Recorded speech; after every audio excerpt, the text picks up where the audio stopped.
Un vol étrange a eu lieu dans les locaux de la FTM 6 à Bandi il y a de cela quelques jours. Les portes de ce bâtiment n'ont présenté aucune marque d'effraction alors que plusieurs matériels d'une valeur totale d'1 milliard d'ariars lui appartenant ont disparu. D'après les explications recueillies sur le lieu, ces matériels ont une grande importance pour la FTM étant donné qu'ils servent à la réalisation des activités de ce service en charge de la cartographie de Madagascar. De son côté, le ministre de l'Aménagement du Territoire et de la Décentralisation Anjenenaarville exige une enquête approfondie sur l'affaire. Une enquête qui devrait commencer par les employés de la FTM, d'après une source proche de l'affaire. Ce vol ne fera qu'affaiblir encore une fois cet établissement déjà mis à mal par un problème financier dû à la mauvaise gestion des anciens dirigeants de la FTM. Selon toujours les explications de Anjenenaarville, ministre de tutelle de ce Centre national de cartographie de Madagascar, ces difficultés ont été déjà résolues. L'admission des personnels de la FTM qui ont rempli les conditions dans la classe des fonctionnaires en est l'exemple. D'autres solutions seraient en train d'être élaborées à titre continué alors que de telles infractions tendant à les altérer se présentent.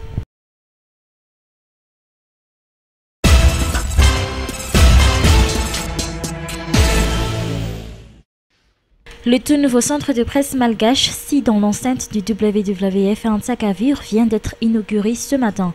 Ce centre de presse est créé sur une initiative commune de l'ambassade américaine, de l'ambassade de France, de la Banque mondiale, du WWF et du PNUD. Ces partenaires d'appui aux médias ont consacré une enveloppe de 100 000 $ ou 200 millions d'ariars pour la réalisation de ce projet commun. Ils ont comme objectif de contribuer à l'amélioration du dynamisme professionnel du secteur journalistique et médiatique malgache. Selon l'ambassadeur de France Jean-Marc Châtaignier, la coopération entre ses partenaires garantira certainement l'indépendance et la neutralité de ce centre de presse. Il reste convaincu que les journalistes et les médias ont un rôle incontournable dans la vie nationale.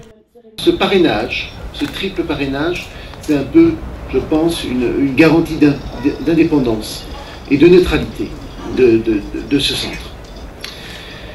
Deuxième élément de réflexion que je vois dans ce centre de formation qui s'ouvre aujourd'hui, centre de formation, centre de documentation, centre d'échange, centre de communication, centre d'accès à Internet, c'est que ça va être un outil extraordinaire. Je crois que certains disaient parfois que la presse est un peu le quatrième pouvoir. Et ce quatrième pouvoir, il n'est pas mentionné dans la feuille de route. Et pourtant, mesdames et messieurs, vous jouez un rôle essentiel dans l'éducation citoyenne des gens de ce pays, des Malgaches, et aussi des étrangers qui vivent à Madagascar, enfin, en bref de tout le monde. Vous jouez un rôle essentiel dans la construction de la démocratie. Sans contre-pouvoir, sans pouvoir critique, on peut avoir la plus belle démocratie du monde, mais elle ne vivra pas, elle ne sera pas vivante. Elle ne prospérera pas et elle finira mal. Donc votre rôle est essentiel, je crois, pour bâtir ce contre-pouvoir et avoir l'autonomie de le faire. Et ce centre, encore peut-être un peu trop petit, participe à la construction de cette indépendance. Pour les journalistes malgaches, la création de ce centre de presse est une opportunité pour eux de renforcer un peu plus leur capacité à exercer leur métier, d'autant plus que la couleur politique qui nuit parfois à la solidarité des journalistes n'aura pas sa place dans ce centre de presse. Ce centre de presse est un espace d'échange, des supports multimédia, une base de données et de documentation, un éventail de formations, d'événements, de manifestations et d'ateliers tout au long de l'année sont également mis à la disposition des journalistes membres. Selon les explications des responsables, ce nouveau centre de presse est appelé à devenir une entité indépendante, jouissant d'une autonomie juridique et financière. Le centre de presse malgache d'Antsakavir ouvrira ses portes aux journalistes le 5 juillet prochain.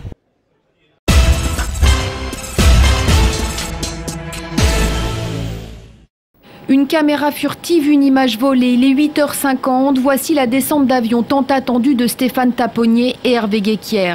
Revenus de 18 mois de captivité, de 18 mois d'enfermement en Afghanistan. Les premières embrassades pour la famille, le chef de l'État est là. Puis Stéphane Taponnier et Hervé Guéquier témoignent.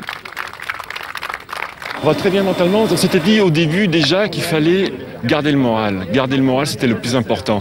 On savait qu'on risquait pas notre vie. Dès le début, on savait qu'on représentait quelque chose pour eux.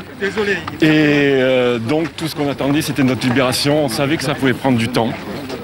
Mais on a toujours gardé le cap, toujours gardé de l'optimisme. Et cette libération, qu'on attendait tous les jours, parce que tous les matins, on se disait peut-être ça va être la dernière journée, elle est arrivée il y a 2 jours.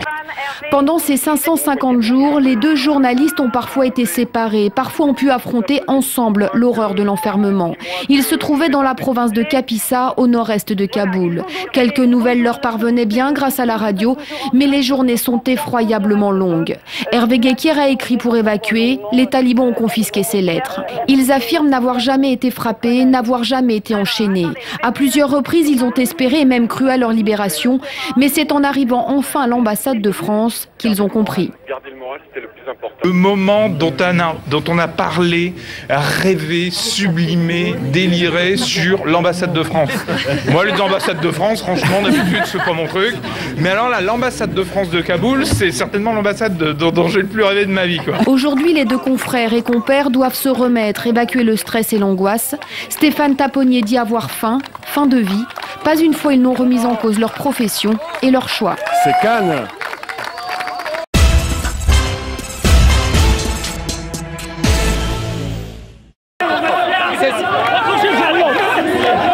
Mettre de l'ordre dans les rangs avant que le cortège ne parte. Meneur, coordinateur, Mohamed est l'une des figures du mouvement du 20 février, section Rabat. Sur la place, ils sont près de 2000 et personne ici n'ira voter vendredi prochain. Des islamistes du mouvement Justice et Bienfaisance, des extrémistes de gauche, des sans-partis, des chômeurs. Si tous les opposent, une chose les réunit. Nous sommes pacifiques et nous n'avons qu'un seul objectif, lutter contre cette constitution qui ne sert pas le peuple. Mais cette fois, ils ne feront pas un pas devant, derrière des cordons de policiers et de l'autre côté, leur ennemi juré, les partisans du oui à la Constitution. Ici au Maroc entier, on dit oui à la Constitution, vive le roi! Longue vie au roi! Les provocations fusent et l'affrontement est évité de justesse. De son côté, la police ne laisse rien passer. Marcher sur Rabat est impossible. Le mouvement finit par se disperser. Le lendemain, mission dans les rues de Rabat. Mohamed et Omar veulent faire imprimer un tract appelant au boycott. 10 000 exemplaires. Nous appelons au boycott, surtout qu'ils ne votent pas non. S'ils votent, le régime va exploiter la participation dans son intérêt. Et c'est bien ce qui pose problème au régime marocain. Ceux qui appellent au boycott sont priés de se taire. Tout est fait pour qu'on ne les entende pas. Même imprimer un tract en quantité relève de l'impossible. Nous avons équipé Mohamed et Omar d'une caméra cachée pour en avoir le cœur net. Je ne peux pas imprimer sans autorisation. Pourquoi? C'est interdit sans autorisation, c'est interdit. 2 imprimeries ont fermé à cause de ça. Ça vaut pas le coup. À cause du 20 février? Mais ouais. Autre imprimerie, même réponse, ou presque. Monsieur, c'est interdit d'imprimer ce document. Un monsieur dans le quartier vient d'avoir des problèmes.